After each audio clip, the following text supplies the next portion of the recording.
This one I gave the title of Clam Chowders Revenge. I'm sure you know where this is going. Before you start this, is like, I like clam chowder. Yes. I'm hoping that it's not going to change my opinion of clam chowder. I hope it doesn't. It didn't mine. So hopefully it doesn't yours, because I like clam chowder too. A little bit of Tabasco sauce, sometimes the crunchy, sometimes not. Oh, a good clam chowder, just you can't beat it. Oh, this clam chowder came on a dive trip to the Florida Keys. And I got to tell you, the Florida Keys are just littered with incredible fish shops. So, I was out there for some training, and we were doing some boat diving that got canceled because of a small hurricane that went through. So we were shore diving for a couple of days, and then the hurricane cleared out. Boats were going out, and we said, all right, great, let's go. And so I wasn't really thinking about, I've never been boat sick. I've never been seasick in my life, but I always still take a Dramamine, the non-drowsy one, the night before, and I take one the morning of, just in case. I've never experienced it, but I take it just in case. Well, this particular day, I didn't. And for lunch that day, we went to this incredible fish shop. I'm already grossed out. You're already grossed out. This is going. Don't worry, it has an ending. And we go to amazing fish shop, and I had a fish sandwich, and I just couldn't resist, for whatever reason, their clam chowder that day. Knowing I was going to dive later, you're going to burn it all off anyway, so it's all right. I'll indulge a little bit. So I had clam chowder, and I had my fish sandwich, and we geared up. We got to the boat on time. La la la. Everything's there.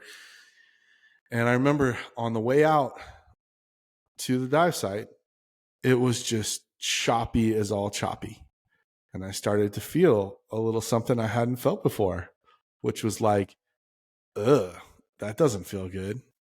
And then, that really doesn't feel good. And then, oh my gosh, I think I might puke is how I was feeling.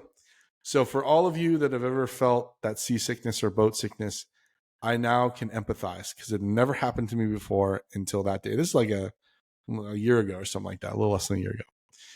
And so I was, as my, dive teammates describe it, looking green, but holding it together. And of course, the answer to that is get in the water. Get in the water, you'll feel better. Get in the water, you'll feel better. So everyone tells you. Plop on my doubles. We're training. I can't skip the training dive, right? I got to go. So whatever I'm feeling, like I got to go. I got to be the first one in the water. So I get in the water. We descend, still feeling like that's the only thing I'm really thinking about is like, can I actually hold this all together? And I remember throughout that first segment of the dive, there was this feeling. And then it came again. Hold it back. And then all of the things go through your brain of like, they all say if you're going to puke, you can just puke right through the regulator. But ew, that's all I could think about. Hold it together. Ew, that's so gross. Don't do it. Yeah. The third one came. Oh no.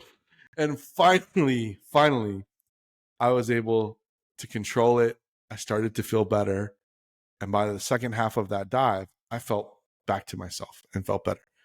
So I didn't lose it through the regulator, but that clam chowder had its revenge in the sense that I almost lost it through the regulator. And for all of those that have actually puked underwater, my hat goes off to you, because I just can't imagine. Lesson learned, 2 lessons. 1, take the Dramamine dope. Number 1, which I usually do. I just forgot.